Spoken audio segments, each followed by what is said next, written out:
My name is Marcos. If you are also over 50, I want to ask you something that most people in your position have never been asked directly. What if the single piece of retirement advice you have heard repeated more than any other, the advice to wait, to delay, to be patient, to hold off on your Social Security benefits until 70, what if that advice is not actually designed to maximize your wealth? What if it is designed to maximize someone else's peace of mind? I am not here to tell you what to do. I am here to give you the information that most conversations about Social Security deliberately leave out. Because this decision, when to claim your benefits, is one of the most consequential financial choices of your retirement, and the way it is typically framed does a serious disservice to anyone willing to think carefully. Let me start with the number that most financial commentators bury in the footnotes, the crossover point. This is the age at which delaying Social Security finally starts to pay off more in total lifetime income than claiming early. For most people, that crossover point falls somewhere between age 79 and 81. Not 70, not 75, approximately 80 years old. If you claim at 62 instead of waiting until 70, you will receive smaller monthly checks, but you will begin receiving them 8 full years earlier. That accumulation of early payments is substantial. Consider a couple where the primary earner has a full retirement benefit of roughly $2,400 per month. By the time that couple reaches age 70, having claimed at 62, they may have received close to $250,000 in cumulative Social Security payments. $249,000 collected before the person who waited even begins drawing their first check. That is not a rounding error. That is a meaningful sum of money. Money that could have been invested. Money that could have covered living expenses without touching a retirement account. Money that could have funded the years in your 60s when your health and energy are still strong enough to do something with it. The financial establishment talks about Social Security as if the only variable that matters is the monthly payment size. Total lifetime income matters. The purchasing power of early dollars matters. What you do with that money in the years between 62 and 70 matters enormously. And yet almost nobody who gives retirement advice stops to model the full picture for you. Before I go any further, I want to make sure you have access to something I consider essential. If you are serious about building real wealth and financial security after 60, check the first link in the description right now. It lays out a concrete framework for people in their 60s and beyond who are done waiting for permission and ready to take control of what they have left to build. The people who use it are not starting from scratch. They have decades of experience, discipline, and hard-earned capital. What they needed was a clear direction. That is what the link delivers. Check it and then come back. What I am about to share next will make even more sense once you have seen it. Now, let me give you a concept that should inform every retirement decision you make, and yet is almost never discussed with the precision it deserves. Sequence of returns risk. This is the risk that poor investment performance in the early years of your retirement will permanently damage your portfolio in ways that later recoveries cannot fully repair. The order in which you experience investment returns matters just as much as the average return itself. If you retire at 62 and begin withdrawing $3,000 a month from your portfolio to fund your life while you wait to claim Social Security, you're exposing your principal to withdrawal pressure at precisely the moment when a market downturn could be catastrophic.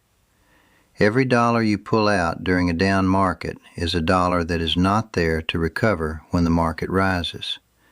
And every dollar that is not there for the recovery compounds against you for the remainder of your retirement. This is why claiming Social Security at 62 can function as a powerful defensive strategy for your investment portfolio. If Social Security income covers your essential expenses, your portfolio is not under withdrawal pressure. It can ride out volatility. It can compound without interruption. The years between 62 and 70 are often years of reasonable health and relatively lower spending. If a guaranteed income stream covers that period without requiring you to dismantle your investments piece by piece, the long-term mathematical benefit can be significant. Financial advisors who tell you to delay Social Security without ever modeling the portfolio preservation impact of claiming early are giving you an incomplete picture, and incomplete pictures lead to expensive mistakes. For those of us in our 60s, the illusion that we have infinite time to optimize every decision is one of the most dangerous fictions of retirement planning. The traditional framework assumes a long, healthy, financially stable life from 62 to 95.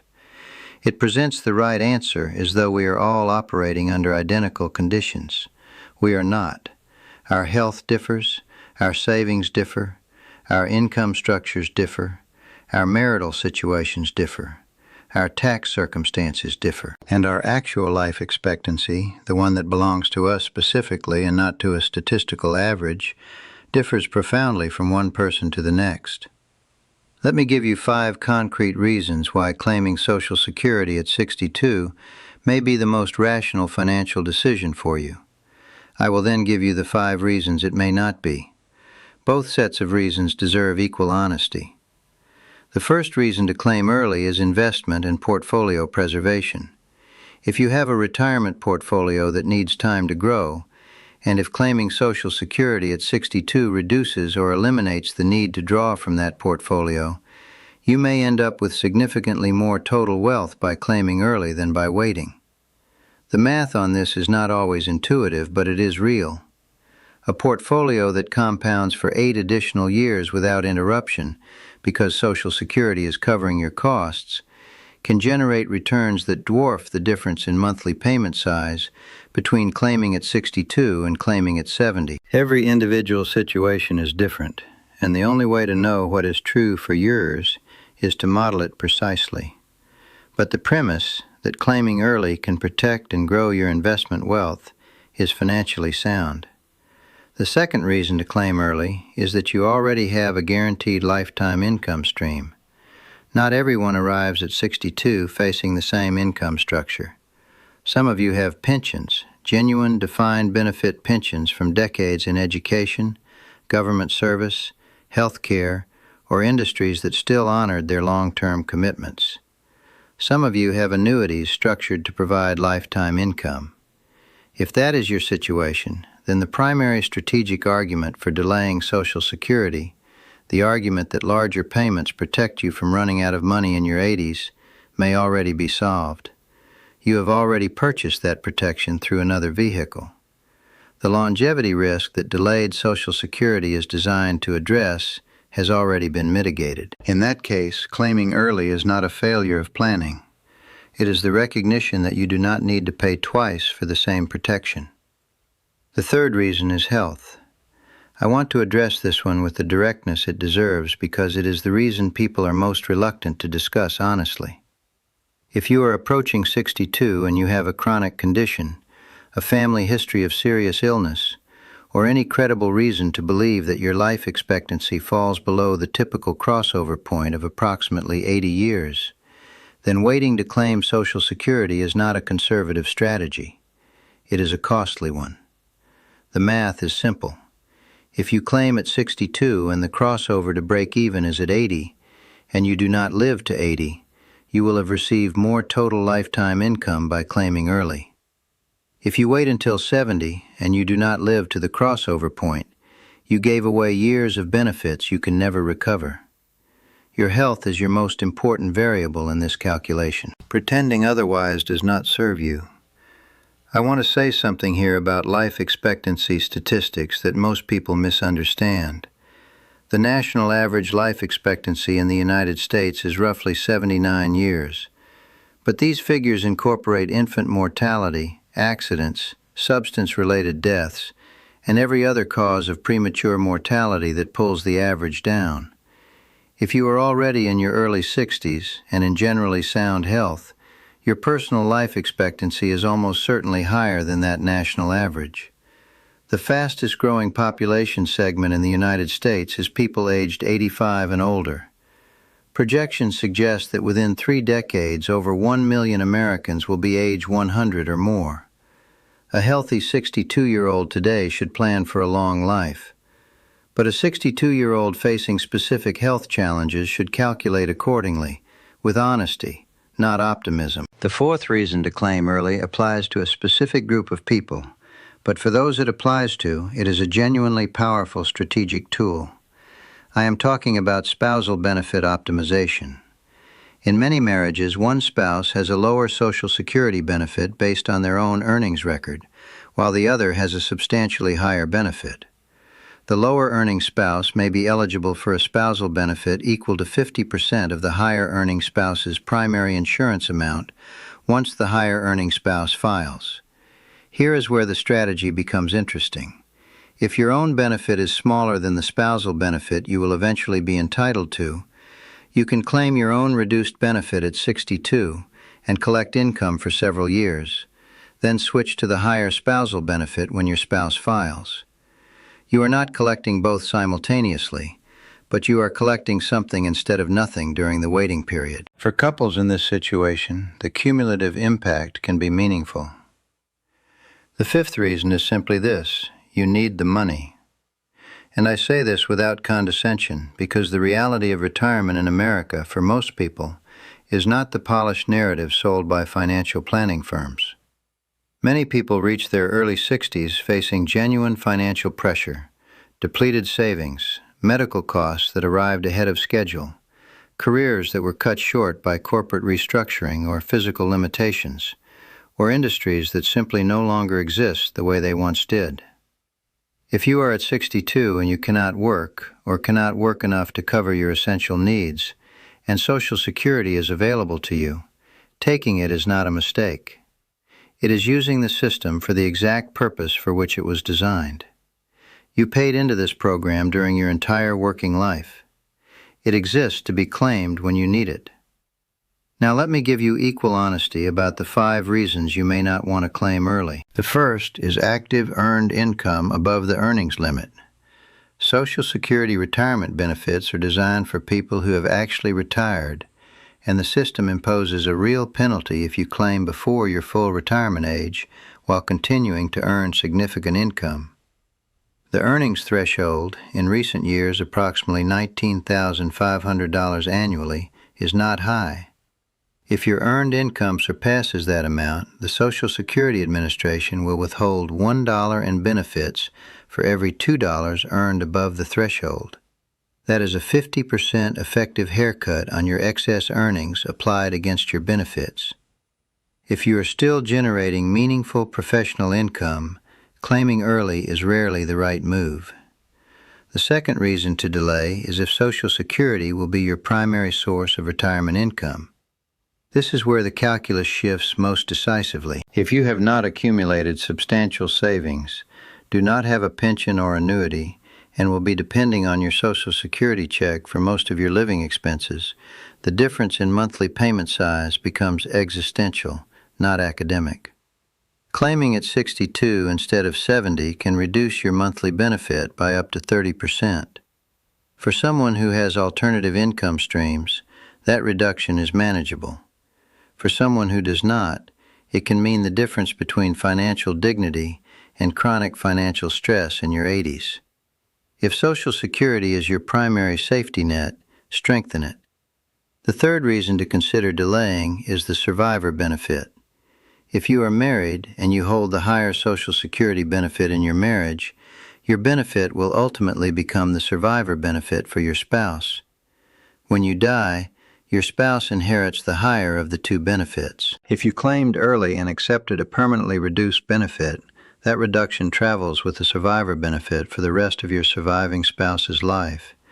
Every dollar of reduction you accepted follows your surviving spouse for potentially 20 or 25 years. If your spouse is younger or in better health, the financial stakes of this decision extend far beyond your own life expectancy. The fourth reason is a Roth conversion strategy. Many financial planners recommend using the years between retirement and Social Security as a strategic window for converting traditional IRA funds into Roth IRAs. The logic: in those early retirement years, before Social Security begins, and before required minimum distributions kick in, your taxable income may be at its lowest point in decades.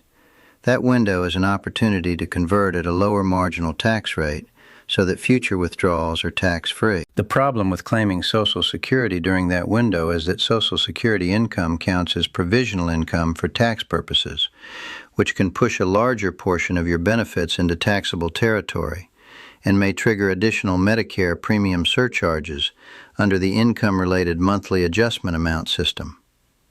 If you have a Roth conversion plan, claiming Social Security early can disrupt it in ways that cost more in taxes than the early benefits are worth. The fifth reason to delay is genuine longevity. If you are in excellent health, come from a family where long lives are the norm, and have real reason to believe you will comfortably live into your late 80s or 90s, the mathematics of delay become compelling. At 85, the person who waited until 70 to claim will have substantially higher cumulative lifetime income than the person who claimed at 62. At 95, the difference can represent hundreds of thousands of dollars in additional lifetime income. Longevity is the most powerful argument for delay, but it is only a valid argument if your personal longevity is genuinely likely. Assuming you will live to 95 because you want to is not financial planning. It is wishful thinking. What I want you to understand is that Social Security timing is not a simple optimization problem with a universal correct answer. It is a deeply personal decision that requires you to weigh your health, your finances, your portfolio, your spouse's situation, your tax circumstances, and your honest assessment of your own longevity. The conventional wisdom, wait as long as possible, is not wrong for everyone, but it is not right for everyone either. And it is presented with a confidence that the underlying complexity does not justify. You have paid into this system for your entire working life. Every paycheck, every year, a portion of what you earned went into Social Security. This is deferred compensation that you funded personally. The decision about when to take it is yours, not your financial advisors, not your neighbors, yours. For those of us in our 60s, the most dangerous thing is not making the wrong Social Security decision. The most dangerous thing is drifting into retirement without a clear strategy and letting inertia make the choice for you. The break-even math is knowable. Your health picture is accessible. Your income needs are quantifiable. Run the numbers for your specific scenario. Compare what claiming at 62, at full retirement age, and at 70 actually means for your total lifetime income under different longevity assumptions. The numbers will tell you a story that no general advice ever could. Time is the one resource in this equation that does not accumulate. The years between 62 and 70, those years of independence, of health, of capacity, are not interchangeable with years at 80. What you can do with money at 63 is not the same as what you can do with a larger check at 73. That asymmetry never appears in the standard Social Security comparison charts, but it is real. And for those of us who have already given the best decades of our working lives to building something that outlasts us, it deserves to be part of the calculation. Now, if this conversation has given you something to think about, I want to leave you with one final direction. The first link in the description below is the most important thing you can do after this video. It is not a product pitch. It is not a generic article. It is a framework built specifically for people over 60 who are serious about growing and protecting their wealth from this point forward. The people who use it are not looking for miracles. They are looking for clarity. They have the discipline. They have the capital, even if it feels smaller than they hoped. What they were missing was a structured plan that accounts for the real challenges of building wealth after 60. Inflation, health costs, reduced earning windows, and the need to generate returns without catastrophic downside risk. That plan is in the link. The first one, right below this video. Read it today, not tomorrow, because the years between now and 80 are the years that still belong to you. Use them deliberately.